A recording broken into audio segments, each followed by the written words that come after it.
Há uma constatação que se tem de fazer quando se fala de saúde e que é absolutamente inequívoca. Ninguém pede a nenhum governo que, nas suas diversas políticas setoriais, ponha qualquer setor sem problemas rigorosamente nenhuns, porque isso não existe. Nem se pretende dizer que, relativamente ao Serviço Nacional de Saúde, quando este governo tomou posse, que não havia problemas nenhuns no Serviço Nacional de Saúde e que este governo estragou tudo. Também não se deve dizer isso, porque isso também não é correto. Agora, aquilo que se deve fazer é estabelecer uma comparação entre a situação que existia em 2015 e a situação que existe hoje. E aquilo que nós podemos exigir a qualquer governo é que deixe a situação melhor do que encontrou.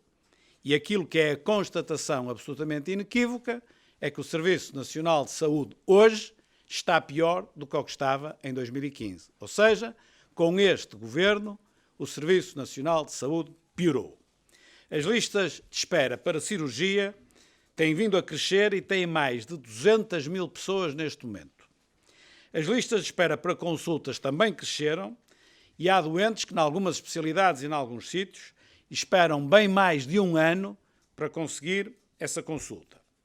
Há cada vez mais urgências que não têm condições de dignidade nem para os doentes, nem para os profissionais. Há mais de 700 mil cidadãos que não têm médico de família.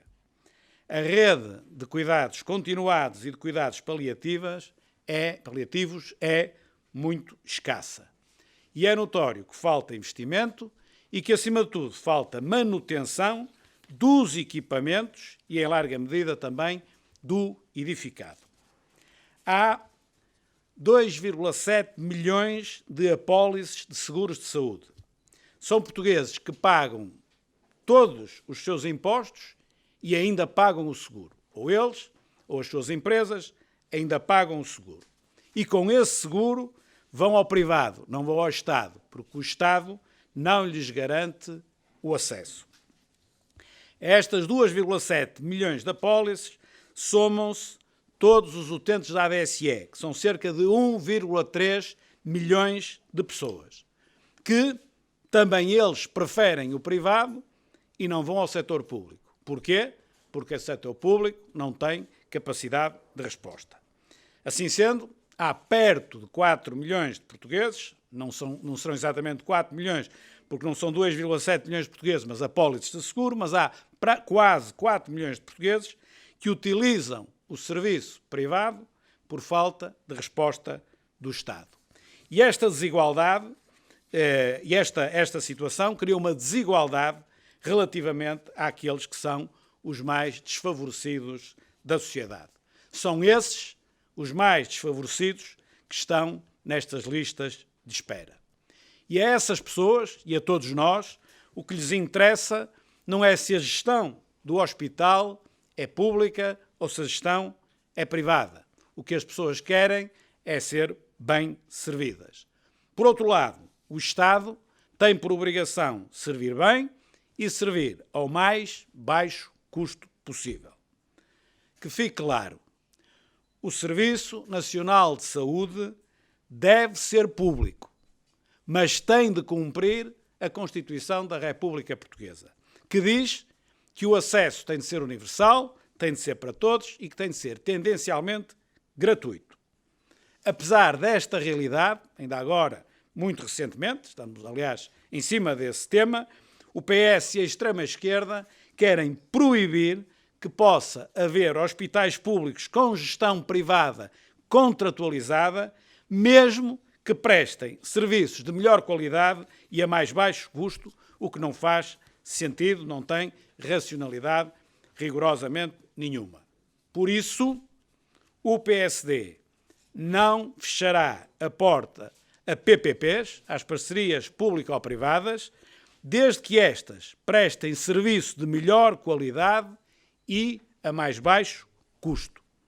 Não numa lógica de privatizar o Serviço Nacional de Saúde, mas numa lógica de complementaridade e, obviamente, com uma fiscalização rigorosa relativamente ao cumprimento dos contratos e à qualidade do serviço que é prestado ao utente. No fundo, o que nós queremos é ajudar a melhorar a resposta do setor público, ou, dito de outra forma, a cumprir a Constituição da República Portuguesa. Neste caso, e eu tenho aí nas folhas que distribuí, tenho aí as previsões de custo. Neste caso, não há previsão de custo, há sim uma previsão de benefício líquido. Entre o custo e o benefício, se eu estou a dizer melhor e mais baixo custo, naturalmente que o que se pretende é um mais baixo custo, tal como estou a dizer. Em segundo lugar, pretendemos implementar um novo modelo de gestão dos hospitais públicos do SNS, fazendo o financiamento por resultados em saúde. Ou seja, devemos dar mais autonomia, ou toda a autonomia, aos conselhos de administração hospitalar, que depois de terem um orçamento aprovado, têm de ter condições de autonomia para o gerir e, com isso, conseguir competir uns com os outros e para que os resultados também possam ser comparados. E ainda, com incentivos financeiros aos profissionais de saúde, justamente em função dos resultados obtidos. Se me perguntarem também qual é o custo não existe, haverá sim um benefício, porque o custo, que são os incentivos financeiros, serão seguramente menores que os benefícios que darão origem a esses mesmos incentivos financeiros. Em terceiro lugar, pretendemos alargar o sistema SIGIC das listas de espera para cirurgia às consultas de especialidade e exames complementares. Ou seja, a partir do momento em que o PSD tome posse como governo, as consultas de especialidade e os exames complementares que não se realizem em tempos clinicamente aceitáveis, a pessoa passará a ter um voucher e com esse voucher passa a poder ir a um outro serviço qualquer, privado, e fazerem-lhe o exame ou fazerem-lhe a consulta que ele necessita. O custo previsto para esta medida, este sim, este tem um custo, está aí, é de 40 milhões de euros. Quarto ponto, a contratualização de médicos de família do setor social e privado. Como disse há bocado, há mais de 700 mil portugueses que não têm médico de família. Aquilo que se pretende é que o SNS contratualize com médicos disponíveis, no setor privado disponíveis, para assumirem o papel, a função de médicos de família dos portugueses que ainda não têm médico de família.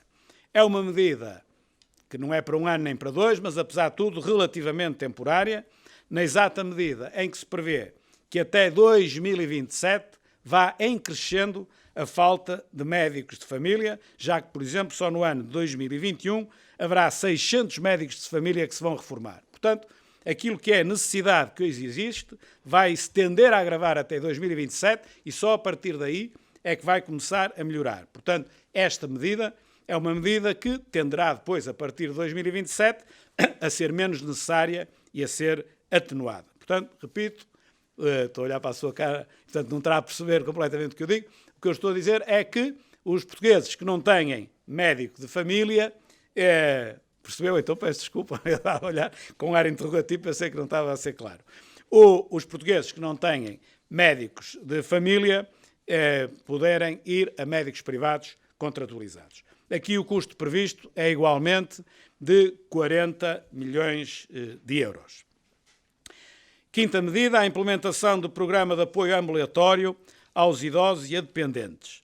Aqui o que se pretende é que a prestação de cuidados de saúde em regime ambulatório melhore não só a saúde como a qualidade de vida do doente e com isso também permite aliviar a pressão sobre as urgências e sobre alguns internamentos evitáveis. Portanto, o doente passará a ter um elo de ligação, um interlocutor, uma espécie de um gestor do doente no hospital que o acompanha, o elucida e lhe dá uma segurança naquilo que é o seu cotidiano e o seu dia-a-dia na relação com o hospital, que ele necessita de ter porque precisa de tratamento em regime ambulatório. Neste caso, o custo não é um custo particularmente relevante, nem é facilmente mensurável, porque não se consegue, com muita facilidade, perceber os benefícios em termos das urgências e em termos dos internamentos evitáveis, ou dos internamentos que se evitam. A sexta medida será sobre cuidados continuados e paliativos. Como disse há bocado, a rede é escassa e aquilo que nós nos propomos é alargar essa rede em 25%. Alargar essa rede em 25% custa 50 milhões de euros. E, portanto, através do fomento da figura do cuidador informal, que já está aprovada na Assembleia, apostar em soluções mais flexíveis e de proximidade, conseguindo com isto, naturalmente, uma melhor resposta e até uma melhor resposta e uma melhor qualidade de vida, naturalmente, principalmente no fim da vida, para as pessoas. Finalmente, o último ponto, que é, no limite, a longo prazo, o mais importante de todos, a longo prazo, que é investir na prevenção da doença e na promoção de estilos de vida saudáveis. E, portanto, nós temos de fazer em parte o que já tem vindo a ser feito, mas numa escala muitíssimo superior. Ou seja, a promoção de hábitos alimentares e de vida saudáveis, em articulação com o conhecimento científico disponível, em gestão de nutrientes que são vitais para a saúde humana e que a sua ausência provocam doenças que nós já sabemos e que a ciência já conhece, o agravamento fiscal que tem vindo a ser feito e bem, mas que tem de ser agravado sobre produtos nocivos para a saúde, dos quais o melhor exemplo é, como sabemos, o açúcar e o sal refinado, cloreto de sódio, e, nesse sentido, propomos-nos mudar simbolicamente o nome do Ministério, que, se nós pensarmos bem, hoje é Ministério da Saúde e deveria ser Ministério da Doença, porque na prática não trata da saúde, só trata da doença, e aquilo que nós queremos é que o Ministério seja efetivamente da saúde, mais do que da doença. E por isso propomos caráter simbólico para que se entenda uma nova política de promoção da saúde, que o Ministério se chame Ministério da Promoção da Saúde ou, por exemplo, Ministério da Saúde e Bem-Estar. É a indicação que pretendemos dar, que para lá, efetivamente, de cuidar quem está doente, antes de mais, temos de cuidar da nossa própria saúde, procurando evitar que fiquemos doentes tantas vezes ou que fiquemos menos vezes doentes. E são estas as medidas mais relevantes. Seguramente que no programa do partido estarão outras, mas estas, aquela que é exemplo do que eu fiz com outros setores e que vou continuar a fazer, aquelas que selecionamos como mais relevantes para anunciar em tempo próprio. Não sei se agora têm alguma questão em concreto. Queria perguntar acerca do novo modelo de financiamento dos hospitais públicos. Não teria dado o perigo de serem financiados como hospitais privados e de doenças mais graves, que são mais custosas, ficarem fora de qualquer hospital? Por isso é que aqui também eu tive a oportunidade de dizer que com uma fiscalização rigorosa, ou seja, o que é que eu quero dizer com isto? O contrato que se estabelece com o hospital tem de prever isso tudo. E depois, porque o que o hospital tem de fazer é exatamente o mesmo que tem de fazer um hospital análogo que seja gerido por um Conselho de Administração nomeado pelo Governo. E depois tem de haver, naturalmente, uma fiscalização rigorosa no que concerne ao cumprimento do contrato. Isso aí é evidente. Todos nós temos consciência que este é um ponto nevrálgico, não é? E que os indicadores têm de ser comparáveis, não é? Isso que está, a questão que está a colocar, no fundo, e os indicadores são comparáveis, têm de ser comparáveis, naturalmente, não é? Porque há cirurgias e cirurgias, há tratamentos e tratamentos, há doentes e doentes, como é evidente. O diagnóstico diz que foi feito um escasso investimento em infraestruturas, em equipamentos. Sim. Mas não vejo aqui a previsão, não há no programa do PSD nenhuma previsão para construção de... No programa do PSD, isso que está a dizer está no quadro macroeconómico que eu já tive oportunidade de divulgar. Nesse quadro macroeconómico está previsto o investimento público, que é um investimento público que tem um crescimento relativamente àquilo que existe hoje, que terá, em crescendo, e em 2023 terá cerca de 3,6 1.000 milhões de euros de investimento público acrescido. E esse investimento público irá ser, obviamente, distribuído por diversos setores, particularmente o setor dos transportes públicos e particularmente o setor da saúde. Mas aí é fundamentalmente, chegando ao Governo, é que temos as informações completas para poder tomar as decisões depois mais pormenorizadas. Sabemos os setores onde há mais escassez de investimento público. Isso sabemos, isso dizemos. Depois, em concreto, aqui e ali. E não se esqueça que, no caso dos hospitais, eles podem ser construídos com dinheiro do Orçamento do Estado ou podem ser construídos em regime de PPP, porque a PPP pode ter a contratualização para a gestão, pode ter a contratualização para a construção ou para as duas coisas, não é? Deste acordo que, em princípio, vai sair da próxima votação de sexta-feira, relativamente à Lei de Bases para a Saúde, será revogado caso o PSD chegue ao governo, é isso?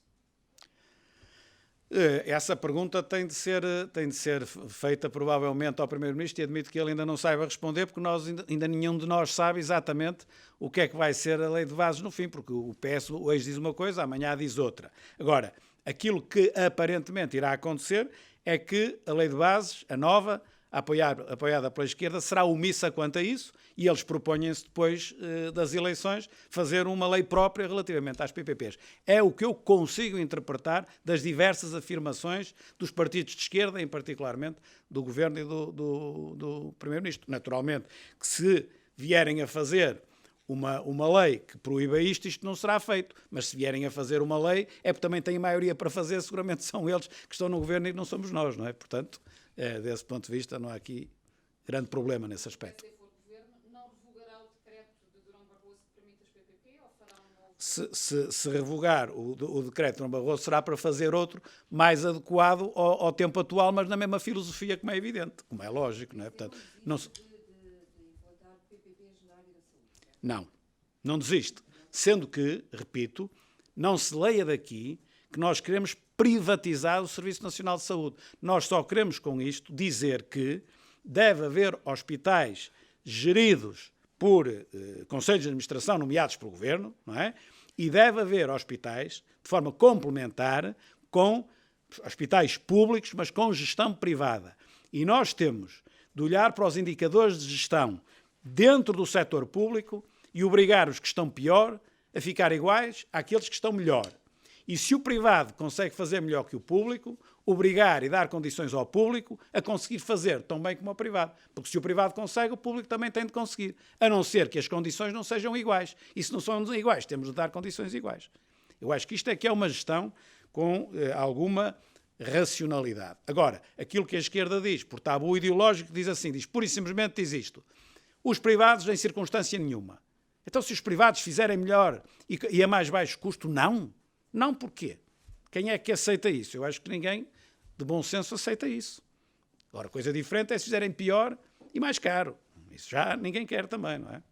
Ou se fingirem que fazem melhor e não estão a fazer melhor. Aí vem a fiscalização, não é? Eu queria perguntar aqui sobre o custo previsto aqui em várias medidas. Sim.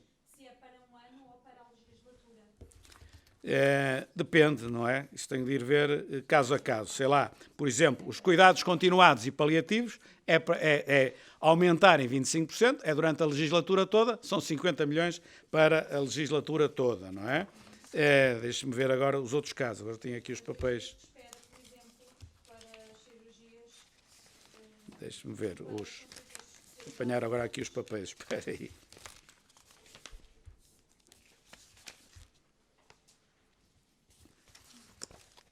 A contratualização dos médicos é 40 milhões por ano, não é? O SIGIC também, e é o que tem. Diz que quer dar incentivos financeiros aos profissionais de Sim. produção dos resultados. Como é que serão medidos esses resultados? Que variáveis é que vão ser utilizadas? Então, eles têm objetivos, não é? Haverá um orçamento, haverá objetivos para o cumprimento desse orçamento e depois há quem fique abaixo, há quem fique nos objetivos e há quem fique acima dos objetivos. Isto é numa lógica como acontece nas empresas. Ou seja, não é só os conselhos de administração. Os conselhos de administração e os diretores dos hospitais, diretores de serviços, os profissionais de saúde que conseguirem atingir os objetivos ou ultrapassar os objetivos, terão um prémio monetário, como é evidente. Mas isso Agora, por isso é que eu dizia que não tinha custo líquido, porque isso é um custo. Mas só é dado se houver benefício. Não havendo benefício, não há o custo. Portanto, não é uma medida que implique custos, não é? Mas como é que isso garante que se mantém a qualidade? Porque, por exemplo, se houver objetivos, imaginemos de número de consultas.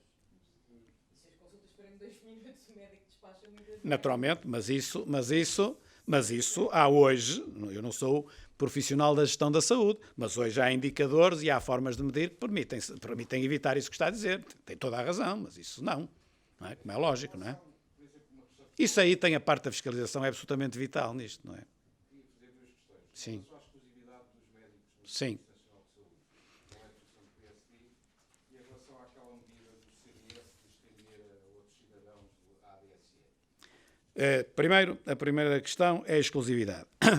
A exclusividade, vamos lá ver, aquilo que a esquerda pretende é que os médicos fiquem em exclusividade, mas acabem praticamente a trabalhar ao mesmo tempo. No fundo, dão mais algum dinheiro para que eles não trabalhem no privado. Com isso não ganhamos nada.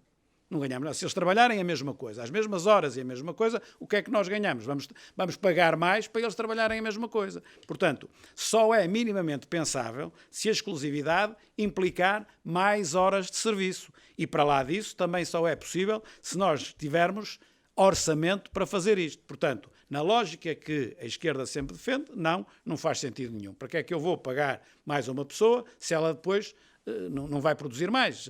É só por uma questão de tabu ideológico, não o deixo à tarde, ou de manhã, ou à noite, ou seja, quando for ir para o privado. Não faz sentido. Agora, se a exclusividade implicar mais horas de serviço, aí também é justo que possa ganhar mais. Mas aí também temos de ver onde é que precisamos e que orçamento é que temos. A outra segunda pergunta. O problema da ADSE é este.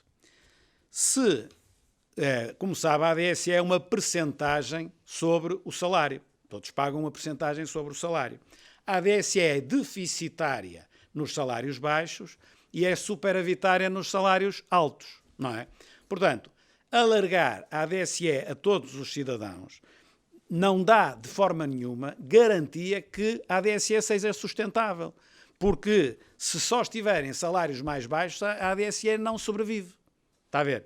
Portanto, não é fácil alargar a ADSE a todas as pessoas, porque, naturalmente, aqueles que têm salário mais elevado não aceitarão, porque sai-lhes mais barato quando está um seguro de saúde.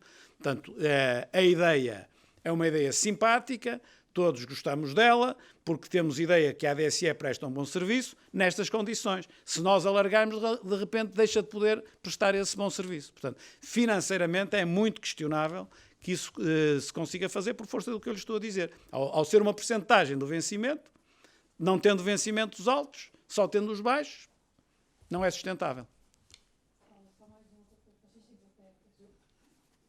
Eu queria perguntar-lhe, corrija-me se estiver errada, mas eu tenho ideia de tê-lo ouvido criticar o facto do Governo ter deixado as 35 horas, ou aplicado as 35 horas na saúde e disso ser causa também do estado em que está o Sistema Nacional de Saúde. Queria perguntar-lhe porque é que não coloca no ouvido do Governo. Pois, ouviu-me dizer isso, realmente, porque eu disse. Há aquelas que vêm escritas, eu não disse, essa disse. Pois, mas uma coisa é nós estarmos nas 40 horas e passar para as 35. Outra coisa é depois de ter passado para as 35 há tão pouco tempo, baralhar tudo e voltar a passar para as 40 horas. Portanto, essa instabilidade na função pública, nós iremos fazer um esforço por não voltar a criar. E, portanto, tudo aquilo que desenhamos no programa, neste momento, não prevê que se passe outra vez das 35 para as 40 horas. Mas eu repito aquilo que disse, não deveria ter sido feito sem haver condições para isso. E quando foi feito, está visto que não havia condições para isso. Vamos tentar nós criar as condições que ainda não há, mas que gostaríamos de conseguir criar para evitar que algum dia se tenha de voltar atrás outra vez. Doutor, começou por apresentar o diagnóstico da saúde 4 anos depois de 2015. A minha questão é, porquê que não quantifica os resultados destas propostas do PSD em números claros, em termos de cidadãos que vão passar a ter médico de família, número de cirurgias que passarão a ser feitas, e faço uma outra questão, se o problema da saúde se resolve com 3 medidas quantificadas em 130 milhões de euros. Não. Estão aqui diversas medidas. Vamos lá ver uma coisa. O problema da saúde é também orçamento, seguramente, mas o problema da saúde vai muito para lá do orçamento. Não é só despejar dinheiro em cima dos problemas que os problemas são resolvidos. O Primeiro-Ministro não se cansa de dizer que tem dado mais dinheiro para a saúde, que estão lá mais profissionais, mais isto, mais aquilo. E, no entanto, os serviços estão piores. Portanto, naturalmente, que o que a saúde precisa, acima de tudo, é de mais e melhor gestão. Se nós tivermos mais e melhor gestão, seguramente que as coisas são diferentes. Quando eu vou visitar um hospital, nunca mais me esqueço isto, estou sempre a dizer, vou visitar um hospital, entro numa sala, estão lá 3 máquinas que tinham custado todas juntas 1 milhão e tal de euros. E estavam fechadas e paradas há não sei quantos meses, porque não havia autorização para contratar 3 técnicos a 800 euros cada um, porque o Ministério da Saúde não dizia nada, porque por sua vez o das Finanças também não dizia nada. É evidente que assim não consegue gerir decentemente hospital nenhum. Por isso é que eu estava a dizer, e eu estou a pegar um exemplo ridículo, este é completamente ridículo, não é? Um Conselho de Administração que sabe o que está a fazer, quando investe, tem a plenitude do programa de negócios. Aqui não é um negócio, mas tem à frente os custos e proveitos de cada investimento que faz e as necessidades que cada investimento tem. Portanto, estão aqui medidas que não têm o custo porque se prevê ganho. Não é? Como prevê-se um benefício líquido. E estão aqui outras que têm aí o custo previsto. Agora, por exemplo, a lista de espera, como é que eu não lhe posso dar números rigorosamente exatos, porque se eu lhe dou números rigorosamente exatos, estou a fazer a mesma coisa que muitos outros partidos fizeram no passado, até com outdoors na rua, a dizer vamos criar não sei quantos mais empregos, não sei quantos mais isto. Bem, e isto é muito difícil naturalmente calcular. Agora, nós podemos dizer, neste momento há mais de 700 mil portugueses que não têm médico de família. Nós vamos tomar uma medida que vai implementar fortemente isso. Ou seja, vamos contratualizar com médicos do setor privado para que as pessoas que não tenham possam passar a usufruir isto. Eu não estaria seguramente a ser sério, mandaria um número para o ar, se dissesse destes 700 são 200 ou 300 ou 400 ou 500 mil. Nós queremos que seja o mais possível. Não posso dizer mais, senão não era correto. Relativamente às cirurgias, é preciso, naturalmente, que uma melhor gestão do hospital o consiga fazer e relativamente aos exames complementares e às consultas de especialidade, vamos passar os vouchers, tal como hoje existem, com o denominado SIGIC. Quantificar mais do que o que eu estou a quantificar, eu acho que não seria muito honesto, está a ver, a mandar números para o ar e não seria muito honesto.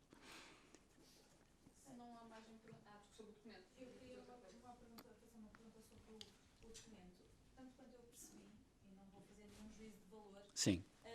as propostas do PSD abrem mais a possibilidade de contratualizar com privados, Sim. seja com consultas, Sim. exames e até médicos Sim. de família, do que até agora, por exemplo, o CDS propôs. Sente que há aqui... Acha que pode haver aqui que o PS pode estar a ultrapassar o CDS pela direita? Não. Primeiro, nem posso dizer isso porque eu não sei exatamente o que é que o CDS propôs. Depois, mesmo que tivesse proposto alguma coisa recentemente, isto já está escrito há algum tempo, não é? Só que isto vai não vai tudo ao mesmo tempo, senão ninguém se entende. E depois, aquilo que aqui está não tem a preocupação de ser mais privado ou menos privado. A lógica que aqui está é a lógica de servir o cidadão. E se neste momento não há meios públicos e pode ser colmatado com o privado, de uma forma, repito, melhor e mais económica, bom, eu acho que essa é a nossa forma de resolver isso. Há até uma medida, como eu tive a oportunidade de dizer, que é relativamente temporária. Não é temporária de 1 ano nem 2, mas é relativamente temporária. Pelo número de médicos que existem, pelo número de médicos que se vão reformar, pelo número de médicos que se estão a formar agora, nós conseguimos perceber a capacidade de resposta. Pela demografia, pelo outro lado, a procura. E, portanto, conseguimos ter aqui uma noção. Agora, se nós sabemos que os médicos se vão reformar, se ainda vai haver mais falta de médicos de família, a pergunta que eu faço é, esta medida não faz sentido? Faz sentido. Bom, mas o Serviço Nacional de Saúde tem de ser maioritariamente público e, portanto é melhor não. Mas é melhor não porquê? Por uma questão de princípio, temos de servir o cidadão, não é? E garantir, nas perguntas que aqui fizeram e muito bem, porque tocaram no ponto certo, e garantir uma fiscalização rigorosa. Isso é a base de tudo. Porque se não garantirmos uma fiscalização rigorosa, começa então o Bloco de Esquerda ou o PCP a ter alguma razão, não é? se não houver essa fiscalização. Mas não é isso que se pretende.